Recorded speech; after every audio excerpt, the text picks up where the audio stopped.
What's up, everybody? It's your boy C-Dubb, and in today's video, we are going to be talking about who killed Notorious B.I.G. Please hit that like, subscribe, and notification bell and turn to all if you want to see more videos like this one. Christopher Wallace, aka Biggie Smalls, is one of hip-hop's greatest legends. He was only 24 years old when he was tragically gunned down. He is gone, but his legacy will live on forever. It's been over 24 years since his death, and yet still no one has been charged with his murder. There are all kinds of theories surrounding what happened to him on the early morning of March 9th, 1997. I am here to examine some of those theories and give my input on what I think really happened. But first, let me give y'all a little background on the events that took place leading up to his death. Biggie would travel to Los Angeles in February of 1997 to promote his upcoming album, ironically named Life After Death, and to film a music video for its lead single, Hypnotize. On March 7th, he would attend the Soul Train Awards, where he presented an award to Tony Braxton. What's up, Cali? You're making me high, Tony Braxton.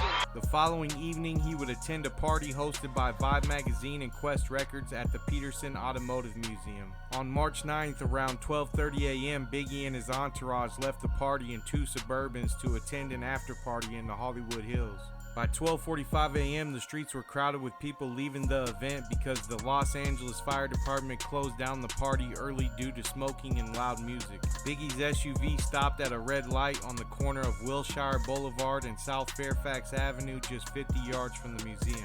A dark-colored Impala SS pulled up alongside Biggie's SUV. The driver of the Impala rolled down his window, drew a 9mm blue steel pistol, and fired at the Suburban, leaving Biggie shot 4 times.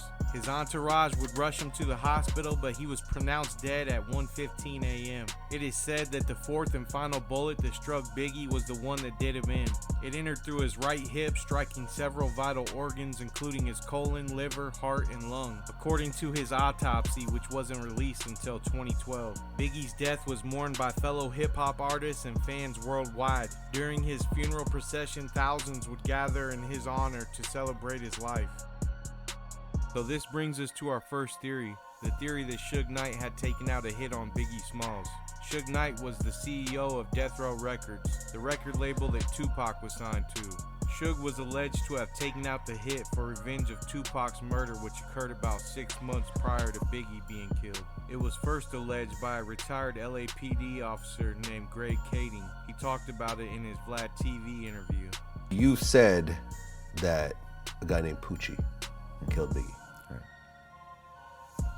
Explain to me who Poochie was.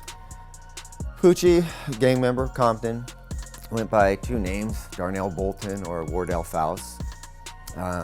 He was a close associate of Suge's. Kading would go on to say that a woman named Teresa Swan, aka Tammy Hawkins, who was Suge Knight's baby mama, was paid $25K by night to solicit Biggie's murder. She allegedly gave Wardell Faust, aka Poochie, $14,000 for the hit, keeping the remainder of the money to herself. Wardell Faust was a known Mob Piru gang member, the gang which Suge affiliated himself with. It's also said that Poochie was definitely with the shits. But Kading said the only piece of evidence they really had was Swan's testimony, because at the time of the investigation, Suge had went to prison and all the bank accounts had been closed. This claim would be backed by 2 more associates of Suge Knight on Vlad TV interviews, Reggie Wright Jr. and Mob James. Reggie Wright Jr. was a Compton police officer who left the force to provide security at Death Row. The theory of Greg Kading's is a guy by the name of Wardell Faust Poochie. Aha, right. Right. That's the theory, I believe. Mob James is a former member of the Mob Piru who also provided security for Suge even before the days of Death Row. So when you hear the theory that Poochie was the shooter, what is your take on it? Right on. Okay. You dead point. This theory sounds good and has a lot of potential motive, but unfortunately it's at a standstill because Poochie himself was gunned down while riding his motorcycle in 2002. This brings us to the second theory. This theory also centers around Suge Knight having his hand in the murder. It was alleged by a retired LAPD detective named Russell Poole. After months of investigating, Poole accused LAPD officer David Mack, along with Mack's friend Amir Muhammad, of being complicit in the murder. Poole claimed he had enough evidence to prove that Mack had ties to Suge Knight and suspected Mack and possibly other officers in the murder. Poole said he had sources that Mack was raised in the same neighborhood as Suge Knight, was in the same gang as Suge Knight, was a frequent visitor at Suge Knight's private parties, and wore the same blood red clothes as Knight and the Mob Pyros. Poole sent his findings to the then chief of the Los Angeles Police Department, Bernard C. Parks, who ordered Poole to cease all investigations of Officer David Mack. Poole, being upset with Parks and the LAPD's handling of the case, retired from the department in late 1999. Mack was later convicted for a bank robbery that netted him $720,000. Mack owned a black Chevy Impala that fit the description of the one used in Biggie's murder. He took days off of work for being sick just prior to the killing and was identified as being at the Peterson Automotive Museum by a witness in Biggie's entourage.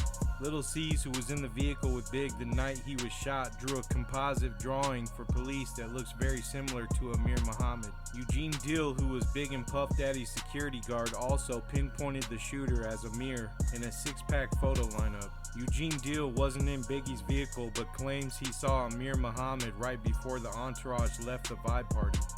I must first start out by saying that it's absolutely perplexing that such a high-profile crime can go unsolved for so long. It would be one thing if this was just your average shooting that went on every day, but it seems like these high-profile crimes get solved at a much less percentage than your average everyday shooting, which is just weird to me.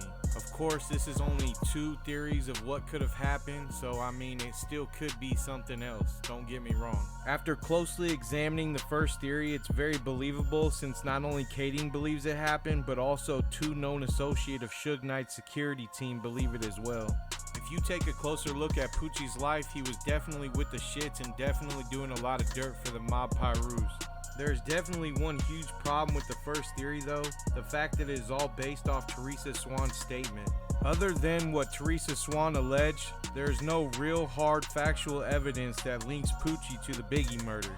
After doing some more research, I found out that Biggie's mom had filed a wrongful death claim against the city of Los Angeles, and I believe this theory was used to wiggle its way around the huge lawsuit, especially since they were still recovering from the Rampart scandal. It's a huge mystery to me why Mob James and Reggie Wright Jr. would back Kading's theory unless they had some kind of insider knowledge.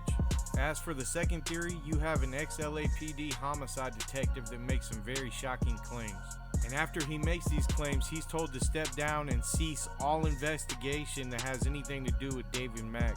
Right off the bat, that looks like a cover-up to me. Mack doesn't only look like he was tied to Suge and the Mob Pyros, but it also looks like he was involved in many other suspicious activities. Not only was he convicted for robbing a bank for $720,000, but after investigating further, I found out that Mack was awarded with the LAPD Medal for Heroism in 1993 for shooting a drug dealer who reportedly threatened his partner, Rafael Ray Perez, although the event described by the two was later on discovered to be a lie, and that Mack and Perez additionally had planted a gun on the suspect. Although I'm not going to get too deep on what happened in the Rampart scandal, if you don't know about it, you should do more research on it, but Rafael Perez was convicted of stealing about 4 kilos of cocaine from the LAPD evidence room, and then told on all kinds of police for the corruption taking place in the department at that time. And then we got Harry Billups, aka Amir Muhammad, whose kid's godfather was David Mack. So you got a witness from Biggie's entourage putting David Mack at the Peterson Automotive Museum. And then you got Eugene Dill, who was Biggie's security guard, seeing Amir Muhammad at the Peterson Automotive Museum just moments before Biggie was shot. Little C's composite drawing looks strikingly similar to Amir Muhammad. So ultimately, it looks like the second theory may not be a theory at all. The second theory may in fact be exactly what happened that night. Until this day, none of the suspects in Biggie's murder have even been questioned. Talk about some preposterous bullshit. It's been 24 years and this murder still hasn't been solved, and we're supposed to put our faith in this justice system? Anyways, as always, I send my condolences out to Biggie's family and friends, and I ask that y'all leave a comment down in the comment section below and let me know what y'all think happened. Until next time, y'all.